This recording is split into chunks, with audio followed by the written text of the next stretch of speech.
Good morning, class 7th. In the last module, we discussed about the Khalji dynasty, and today we start the new dynasty. That's name is the Tughlaqs, and the time period of the Tughlaqs is 1320 to 1414.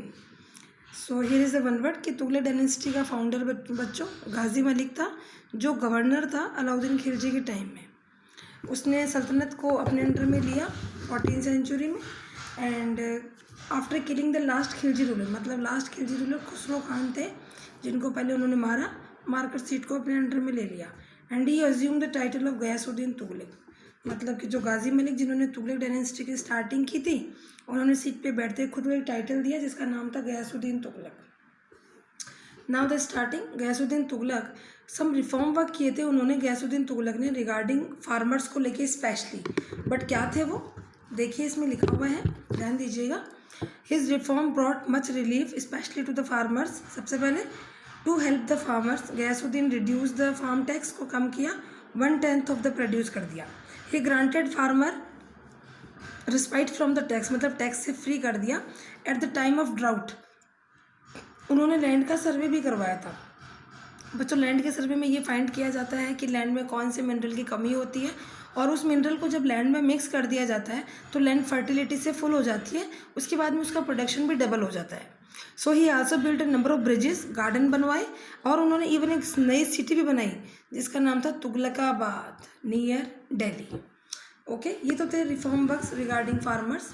In the next paragraph, Ghiyasuddin had took over throne of Delhi during the period of political unrest. Political unrest का मतलब होता है जब country बहुत ही असंतोष में चल रही थी, किंग और क्वींस, जो नोबल्स थे, जो ऑफिसर्स थे, वो आपस में ही लड़ रहे थे। गयासुद्दीन रीऑर्गेनाइज इस आर्मी, उसने अपनी आर्मी को रीऑर्गेनाइज किया, रिबल्स को क्रश कर दिया, और मिलिट्री कंपेन भी किए वरंगल में, उड़ीसा में और बंगाल में, मतलब नई आर्मी को पीपल्स को एंट्री करी आर्मी में। गयासुद्दीन वाज किल्ड, उनको मारा गया था जब वो रिटर्न कर रहे थे एक बंगाल में कंपेन को जीतने के बाद। He was killed when A wooden shelter collapsed, मतलब एक लकड़ी का बना हुआ घर था जो गिर जाता है बच्चों, अपनी ही जीत की खुशी में वहाँ पर फंक्शन चल रहा होता है, उसी फंक्शन में उनकी डेथ हो जाती है। आफ्टर डेट द मोहम्मद बिन जो तुगलक थे, जो उनके सन थे जॉन खान के, वो सीट पे बैठते हैं। सो मोहम्मद बिन तुगलक, गयासुद्दीन की डेथ के बाद में मोहम्मद बिन तुगलक सीट पे बैठते हैं और टाइटल लेते हैं मोहम्मद बिन तुगलक। उनका नेम होता है जॉन खान और टाइटल मोहम्मद बिन तुगलक। हिस्टोरियन ये कहते हैं कि ये बड़े ही जीनियस थे, whose policies were ahead of the time और ए मैडमैन, लेकिन जो उनकी पॉलिसीज़ थी वो टाइम से आगे चलती थी, या फिर हम ये कहें कि वो मैडमैन थे। इसीलिए उनको हिस्ट्री में मिक्सचर ऑफ द अपोजिट बोला जाता है, मतलब कि जो भी किया उल्टा किया, या फिर हम ये कहेंगे the wisest fool in the history, या समझदार पागल भी उनको कहा जाता है। अब एक वन वर्ड आ रहा है बहुत बहुत बहुत इंपॉर्टेंट, कि इनके टाइम में एक फॉरेन ट्रैवलर आया था, मोरक्कन ट्रैवलर इब्न बतूता। उन्होंने उनके रूल में स्टे बैक किया था इंडिया में, और अपनी बुक में रिहाला नाम की बुक में उन्होंने मोहम्मद बिन तुगलक के बारे में बहुत कुछ बताया है। So the question, important question for you this chapter, describe the failed policies of Muhammad bin Tughlaq. भाई हम उनको मिक्सचर ऑफ द अपोजिट या the wisest fool in the history क्यों बोलते हैं, why we call this thing, why we give this titles to Muhammad bin Tughlaq, some reasons are there बच्चों। And in the reasons the first point is shifting of the capital. पहले इसको short में समझिए।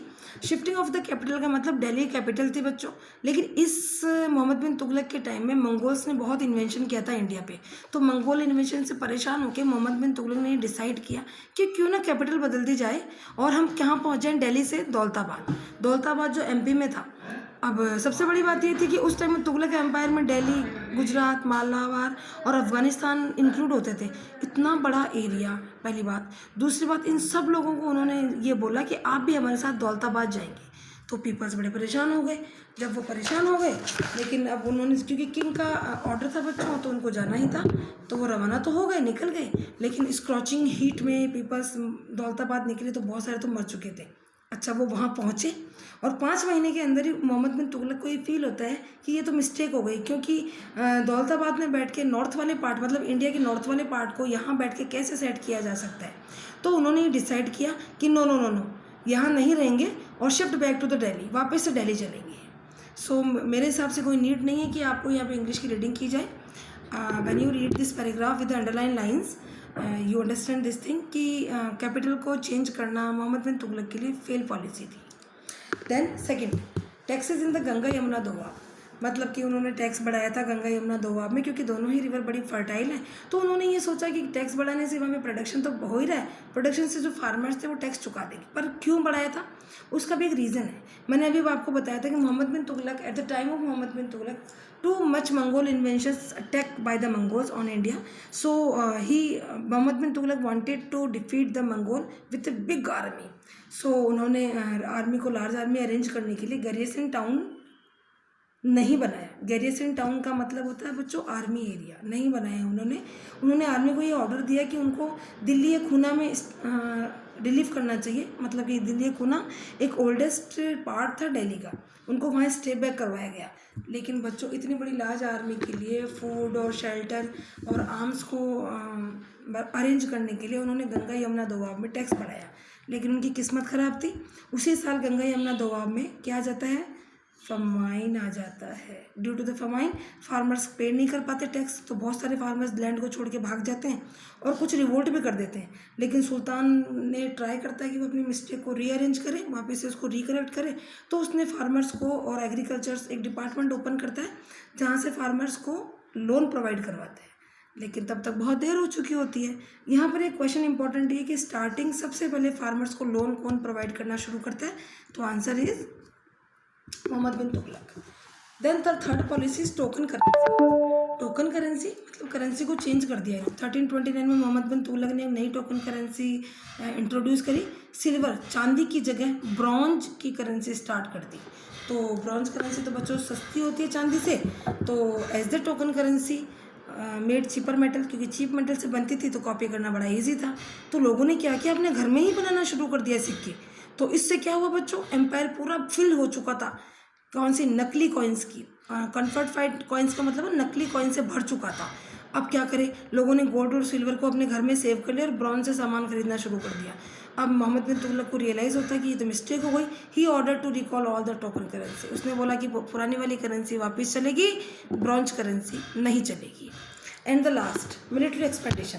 क्योंकि मोहम्मद बिन तुगलक बहुत परेशान हो चुके थे और मंगोल इन्वेशन से तो वैसे ही बहुत थक चुके थे, इसीलिए उन्होंने लॉन्च किए 2 campaigns, army campaign. 1 to capture Khurasan, एक तो था खुसरन को जीतने का जो सेंट्रल एशिया इराक के पास में है, और दूसरा था कराची जो हिमालय के पास में. दोनों ही एरियाज ऐसे हैं जहाँ पर कि माउंटेन को कवर करना पड़ता था. तो when the soldiers starting to climb और टू स्टे बैक, तो कुछ तो चढ़ते वक्त मर गए, कुछ उतरते वक्त मर गए. तो मोहम्मद बिन तुगलक को ये फील होता है कि दिस इज़ द मिस्टेक. सो बच्चों आपने देखा कि ये जो 4 पॉइंट्स मैंने आपको बताए हैं, इन 4 पॉइंट्स में उन्होंने सोचा तो बहुत अच्छा, but he got did not get success in even in one policy. एक भी पॉलिसी में सक्सेस नहीं मिली. That's why the history call the wisest fool of the history.